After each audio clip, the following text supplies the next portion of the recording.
Welcome, my dear friends. Today we shall be talking about one more concentration term, that is mole fraction and molality.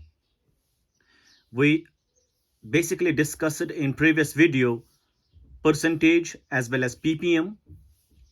Now, what do we mean by mole fraction? This is actually ratio of moles of one component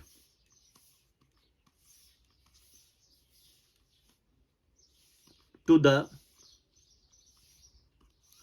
total moles of solution.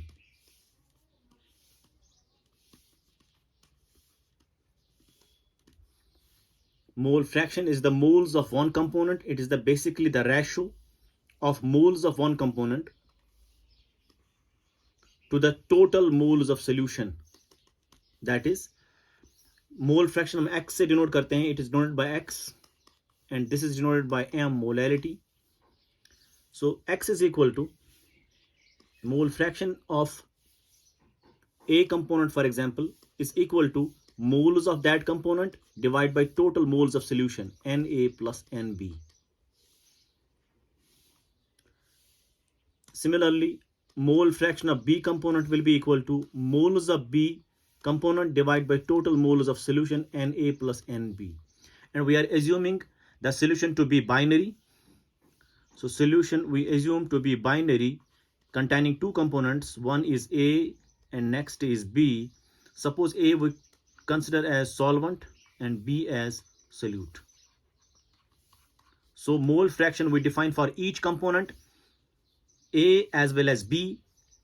For A component, mole fraction is equal to moles of that component. Moles of one component means that component by total moles of solution. क्योंकि solution में दो चीजें available है, एक है solvent, दूसरा है solute. Binary solution है ये. So we have moles of A plus moles of B. अगर आपके पास टर्नरी सोल्यूशन बी होगा या क्वाटर्नरी सोल्यूशन होगा या पॉलिनरी सोल्यूशन होगा, तब आपको हर एक कंपोनेंट के मोल फ्रैक्शन जो है वो निकालनी पड़ेगी. So mole fraction will be at that time moles of A divide by moles of A plus moles of B plus moles of C plus moles of D, so on, जितने भी components उसमें होंगे. This is called as mole fraction. So mole fraction is the ratio of moles of one component to the total moles of solution. That is it. Now, अगर आप इन दोनों को add करेंगे XA plus XB, मतलब you want to find the total mole fraction of solution. Now,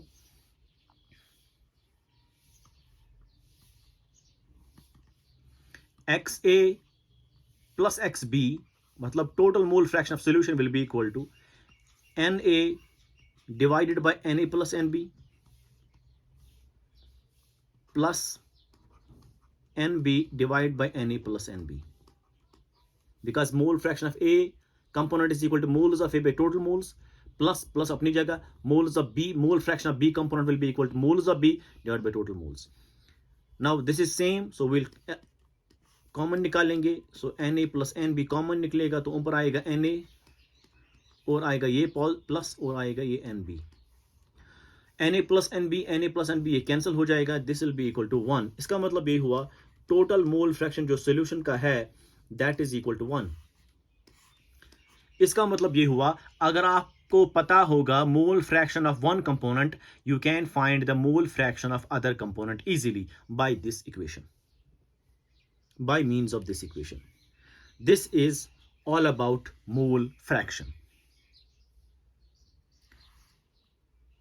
From this expression we can get one more point, that is, since the total mole fraction is equal to 1, total mole fraction जो solution का है that's equal to 1, इसका मतलब ये हुआ solution में mole fraction जो है किसी भी component का that will always be less than 1. So we can write here in solution mole fraction जो होगा, mole fraction of each component will be less than 1. XA will be less than 1, XB will be less than 1. For example अगर XA 0.1 होगा तो इसका होना चाहिए 0.9, तभी ये 1 आएगा. So it's less than 1, it's less than 1. अगर XA होगा 0.3, लेस देन 1 है ही, तो XB होना चाहिए 0.7, that's also less than 1. So in solution में मोल फ्रैक्शन हर एक कंपोनेंट को जो है that's less than 1, because total mole fraction जो सोल्यूशन का है दैट्स इक्वल टू 1. ये बात आपको ध्यान में रखनी है. Now we will switch on to some problems first. So हम कुछ क्वेश्चन लेंगे. Question number 1 is, if 20 grams of hydrogen and 60 grams of helium is mixed. आपके पास 20 ग्राम हाइड्रोजन है और 60 ग्राम्स हीलियम है, वो आपने मिक्स कर दिया to form solution. Find x, मतलब mole fraction of each component. आपको हर एक कंपोनेंट का x निकालना है. So question answer is like this. So mole fraction of पहले H2 will be equal to moles of H2 divided by total moles means moles of H2 plus moles of helium. This is equal to moles of hydrogen किसके बराबर होगा? weight by molecular mass. weight कितना है? that's 20. molecular mass कितना है hydrogen का? that's 2 whole divided by, इसका फिर भी आएगा this plus moles of helium will be weight of helium that's 60 by molecular mass of helium that's 4. इसको जब आप सॉल्व करेंगे, सॉल्व करने के बाद में आपको आंसर निकलेगा 0.4. सो मोल फ्रैक्शन जो हाइड्रोजन का है that 0.4. Therefore mole fraction of helium जो है that will be equal to 1 minus x of hydrogen, because total mole fraction is equal to 1. तो जैसे अभी किया था total mole fraction is equal to 1, ये आप इधर करिए तो 1 माइनस एक्स बी हो जाएगा, वही मैंने यहाँ किया तो it will be 1 minus 0.4 that's equal to 0.6. This is the mole fraction of hydrogen as well as helium. आप देख सकते हैं यहाँ हाइड्रोजन का मोल फ्रैक्शन जो है that's 0.4, it's less than 1. Helium का जो mole fraction that's 0.6, it's also less than 1. That's what I told you right now. In solution mole fraction हर एक कंपोनेंट का लेस देन 1 होगा, बिकॉज टोटल मोल फ्रैक्शन जो है उसको यूनिटी होना चाहिए. I hope you understand this. Will take next problem. So question number 2 हम लेंगे यहाँ. 40% aqueous यूरिया सोल्यूशन. आपके पास 40% aqueous यूरिया सोल्यूशन है. आपको फाइंड करना है मोल fraction of urea and mole fraction of water. मतलब आपको मोल फ्रैक्शन जो है दोनों कंपोनेंट को निकालना है. So what you will do is, पहले आपकी परसेंटेज दी हुई है. सो जब परसेंटेज दी हुई है, you know what gives percentage, because I told you in previous video, the link has been placed in description. आप देख सकते हैं वो, you can watch that video. So percentage जो है, परसेंटेज से आपको 3 चीजें पता लगती है. Number 1 is mass of solute. So mass of solute कितना होगा, मतलब मास ऑफ सोल्यूट कौन है यहाँ urea, that's equal to 40 grams. Mass of solution कितना होगा, mass of solution that will be 100 grams.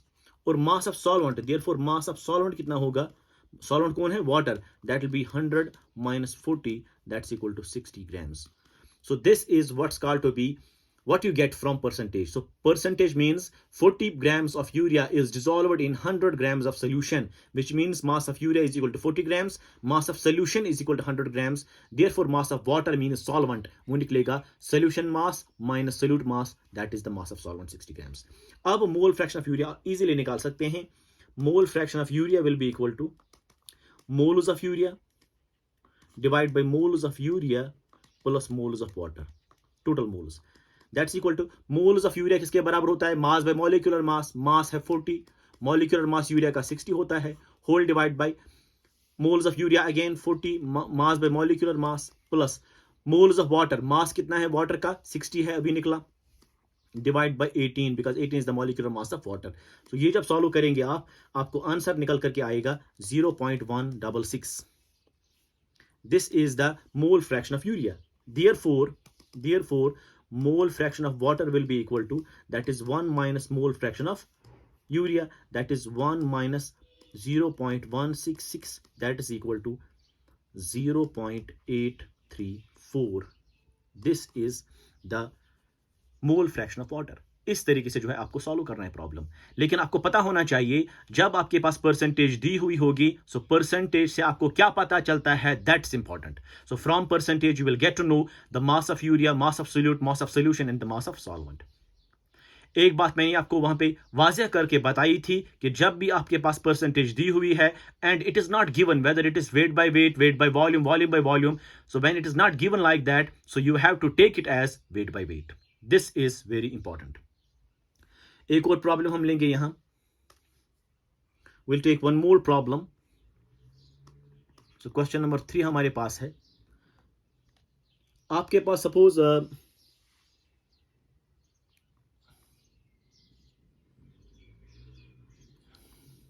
suppose you have 20% calcium carbonate solution, ये aqueous solution है। Find mole fraction of calcium carbonate and mole fraction of water. तो क्या करेंगे, आप percentage दी हुई है, once percentage is given, so you know what can you get from percentage. So mass of solute जो है, मास ऑफ कैल्शियम कार्बोनेट जो है, that is 20 grams. Mass of water निकल करके आएगा 100 minus 20, because mass of solution होगा 100, that is 80 grams. Therefore आप mole fraction निकाल सकते हैं कैल्शियम कार्बोनेट का, that will be moles of calcium carbonate means mass by molecular mass, because molecular mass calcium carbonate कितना है, 100 है। यहां पे लिख सकते हैं molecular mass of calcium carbonate is equal to 100।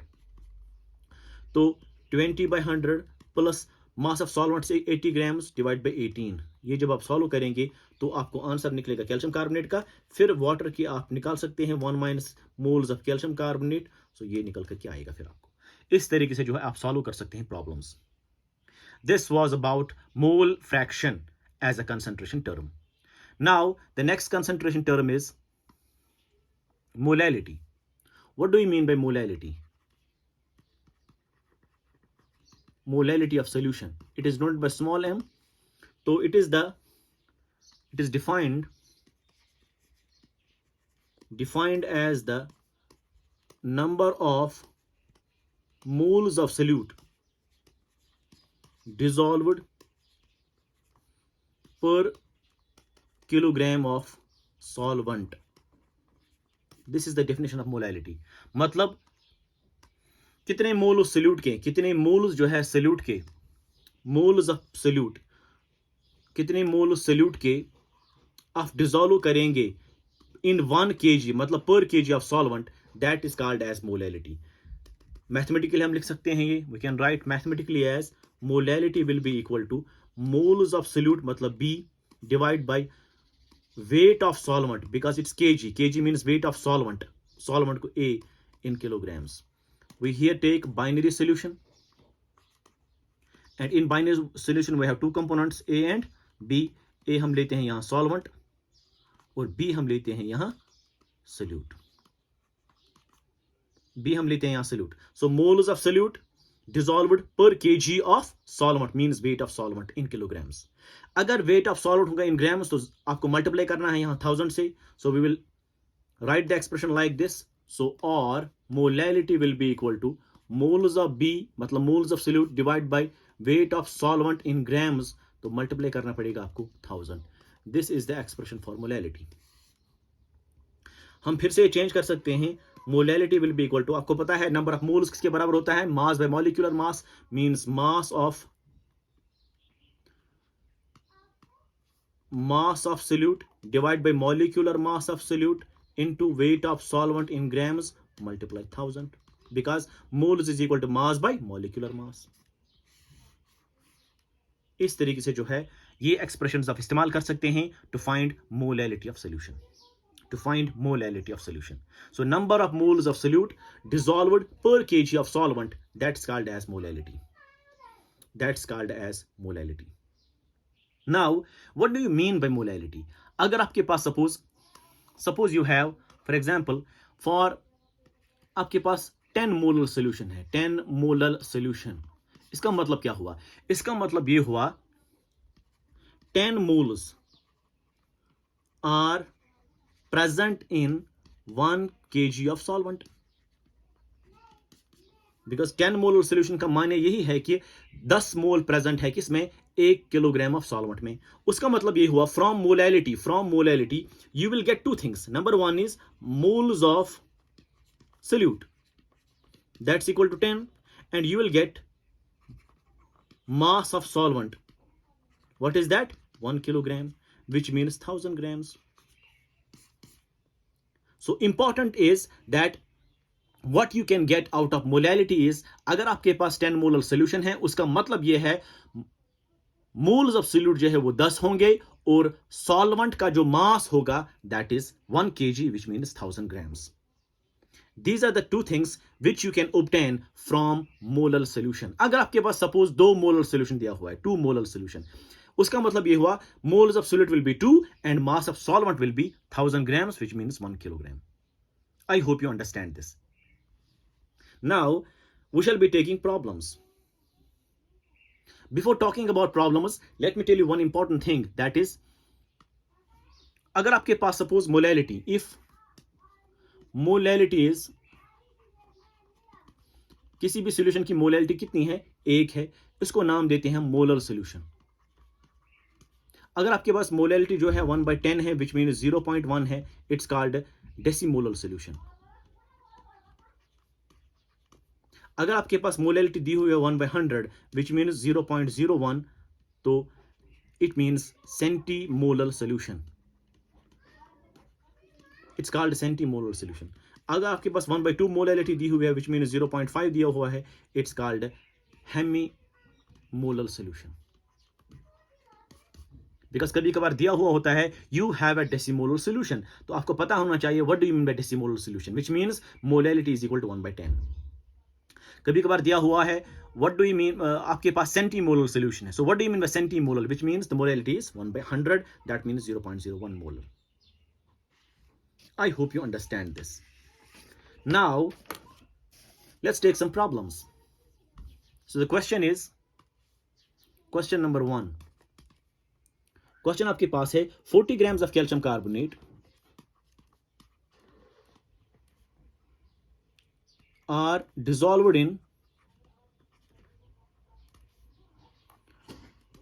2 kg of solvent, 2 kg of water. Find M. आपको molality निकालना है, दिया क्या है 40 ग्राम डिसॉल्व किया गया है 2 किलोग्राम ऑफ वाटर में, तो मोलैलिटी किसके बराबर होता है, molality is equal to moles of solute means B divide by weight of solvent means A in kilograms.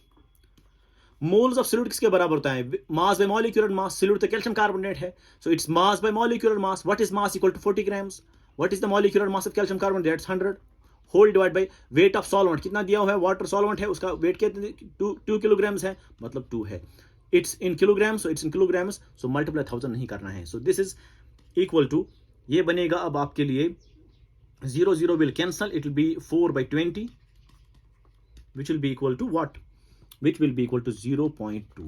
so this is the molality of solution, molality of solution. Now next problem हम लेंगे, we'll take one more problem. So question number 2 हमारे पास है, you have a 20% urea solution, 20% aqueous urea solution, find M. आपके पास percentage दी हुई है solution की, आपको निकालना है उसकी मोलैलिटी, मतलब you have to change the concentration in percentage into molality. तो आपको पता होना चाहिए what is the expression for molality. आपको पता है मोलैलिटी बराबर होता है number of moles of solute divide by weight of solvent in kilograms. ठीक, इसका मतलब ये हुआ आपको पता होना चाहिए सॉल्वेंट का वेट, आपको पता होना चाहिए moles of solute. So what can we get from percentages? 2 things, 3 things. Number 1 is mass of urea. कितना निकलेगा? That's 20 grams. Mass of solution, that is 100 grams. Because 20% means 20 grams are present in 100 grams of solution. So therefore, mass of solvent. Solvent कौन है यहाँ? Water. Because it is the aqueous solution. कितना होगा? That is 100 minus 20. That is 80 grams. अब मास of solvent तो आ गया आपको 80 grams, ठीक, अब मोल्स किसके निकलेंगे, मोल्स ऑफ सॉल्यूट किसके बराबर होता है, मास बाय मॉलिक्यूलर मास, मास कितना है सॉल्यूट का, दैट्स 20, मॉलिक्यूलर मास कितना है 60, वो निकल करके आया। Therefore molality will be equal to moles of solute divide by weight of solvent in grams. तो अगर मैंने ग्राम लिखा यहां से तो आप मल्टीप्लाई करेंगे 1000 से। मोल किसके बराबर होता है सॉल्यूट का, mass by molecular mass, mass is 20, molecular mass is 60, whole divide by weight of solvent is 80, gram में है तो मल्टीप्लाई 1000। तो ये जब सॉल्व करेंगे आप, you will get an answer that is 4.16 molal. 4.16 will be the molality of solution. M means here molality, 4.16 molal. This is the answer. इस तरीके से जो है आप प्रॉब्लम्स को सॉल्व कर सकते हैं। One important problem I should point out here, that is question number 3 हम करेंगे वो। देखिए आपके पास जो है मोल फ्रैक्शन दिया हुआ है for aqueous urea solution, if mole fraction of urea is equal to 0.5, find the molality of solution. देखिए आपके पास एक एक्वस सॉल्यूशन है यूरिया का, उसका मोल फ्रैक्शन दिया हुआ है यूरिया का, दैट्स 0.5, आपको निकालना है इसका मोलैलिटी। तो what you will do is, एक इंपॉर्टेंट बात यहां आपको याद रखनी है, जहन में रखनी है, वो ये कि जब भी आपके पास मोल फ्रैक्शन दिया हुआ होगा, you will consider, you will assume total moles of solution is equal to 1. So let us assume total moles of solution is equal to 1. Therefore बताइए मोल फ्रैक्शन यूरिया या किसी भी सबसे किसके बराबर होता है, moles of urea divide by total moles of solution, because total moles means moles of urea plus moles of water, aqueous solution है। अब total moles कितने लिए आपने, 1 लिए आपने, तो moles of urea, but mole fraction किसके बराबर है, mole fraction of urea किसके बराबर है 0.5, so 0.5 is there, it will equal to moles of urea। तो moles of urea कितने निकल करके आए अब, so moles of urea is equal to 0.5। हमें एक्चुअली मोलैलिटी निकालनी है, मोलैलिटी निकालने के लिए आपको एक्सप्रेशन याद होनी चाहिए। So m is equal to number of moles of solute means urea divide by weight of solvent means water here in kilograms, अगर ग्राम में होगा तो मल्टीप्लाई 1000 करना है। तो आपके पास पता होना चाहिए moles of urea, that's why I assume total moles equal to unity, ताकि मोल फ्रैक्शन से मुझे पता चले moles of urea. So moles of urea तो निकल करके आई 0.5। अब आपको निकालना है mass of solvent means weight of solvent, जब ये निकल करके आएगा तब आपकी मोलैलिटी निकल करके आएगी। So how you find mass of solvent, so mass of solvent निकालने के लिए आपको मोल्स ऑफ सॉल्वेंट चाहिए। सो मोल्स ऑफ यूरिया तो पता है, अब टोटल मोल्स कितने हैं, कितने लिए थे टोटल मोल्स आपने, 1 लिए थे, हम यहां पे लिखेंगे since total moles is equal to unity, हमने एज्यूम किया था पहले, implies total moles means moles of urea plus moles of water, that's equal to unity, which implies moles of water किसके बराबर निकलेंगे, that's 1 minus moles of urea, that is 1 minus 0.5, because moles of urea किसके बराबर निकले अभी 0.5, so that's 0.5, that will be equal to 0.5. so moles of water भी निकल करके आई 0.5, implies moles किसके बराबर होता है वाटर के, that is mass of water divided by molecular mass of water, which will be 0.5. This implies mass of water will be equal to, that is 0.5 multiply molecular mass water का कितना होता है 18, which is equal to what, ये जब आप multiply करेंगे 5 8 हजार 40, 4 आएगा यहाँ, 5 1 हजार 5 प्लस 4 इज 9, पॉइंट एक के बाद होगा मीन्स इट्स 9। सो 9 ग्राम्स जो है आपका जो है 9.0 ग्राम्स आपका मास ऑफ वाटर आएगा। जब मास ऑफ वाटर निकला आपको, now water was the solvent, now you can find molality,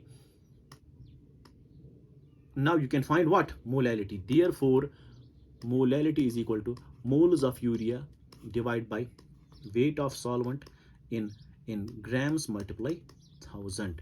तो मोल्स ऑफ यूरिया कितने थे आप देख सकते हैं यहां, मोल्स ऑफ यूरिया कितने थे 0.5, that is 0.5 divide by weight of solvent कितना निकल करके आया अभी 9 ग्राम्स मल्टीप्लाई 1000। ये जब आप सॉल्व करेंगे you will get the molality of solution. इस तरीके से जो है आप सॉल्व कर सकते हैं प्रॉब्लम्स।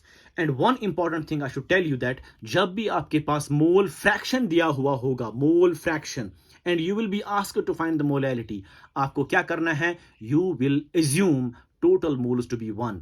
उससे क्या होगा, उससे आपके मोल्स ऑफ यूरिया निकल करके आएंगे। जब मोल्स ऑफ यूरिया निकल करके आएंगे तो मोल्स ऑफ सॉल्वेंट भी निकल करके आएगा। जब मोल्स ऑफ सॉल्वेंट निकल करके आएगा, then you can find the mass of solvent. Once mass of solvent is calculated, you can find easily the molality of solution.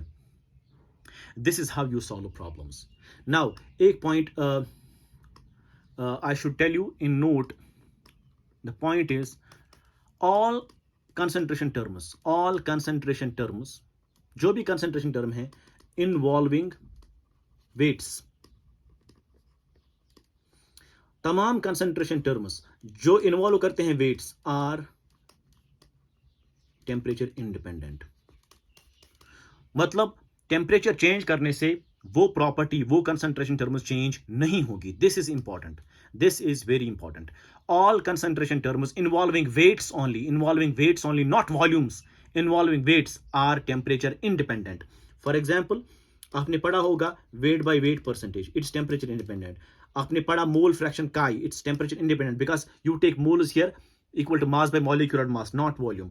And you have for example provided mole is equal to mass by molecular mass, because mole fraction किसके बराबर होता है, moles of 1 बटा total moles of solution। moles अगर हम निकालेंगे mass by molecular mass से तो सब masses है, तो at that time mole fraction जो है that will be temperature independent। similarly molality में जो अभी आपने पढ़ा, मोलैलिटी में सारे मासेस आए, there was no volume at all. आप देख सकते हैं इस डेफिनेशन में, देखिए डेफिनेशन ये है, ये भी moles means mass, mass and mass, हर एक जगह मास ही है, it means molality is temperature independent. So all those quantities, all those concentration terms which include only weights are temperature independent। weight by weight percentage is temperature independent, mole fraction is temperature independent provided moles are mass by molecular mass, molality is what, temperature independent।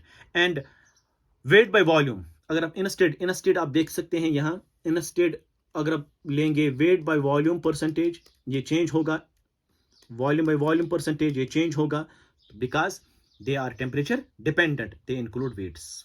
तो ये they include volumes, they don't include weights only. So इस तरीके से जो है ये बातें आपको ध्यान में रखनी है, याद करनी है। Next hopefully we shall be talking about other concentration terms like molarity, formality, normality, and so for those videos to come, please do share and subscribe my channel to get more audience. Thank you very much.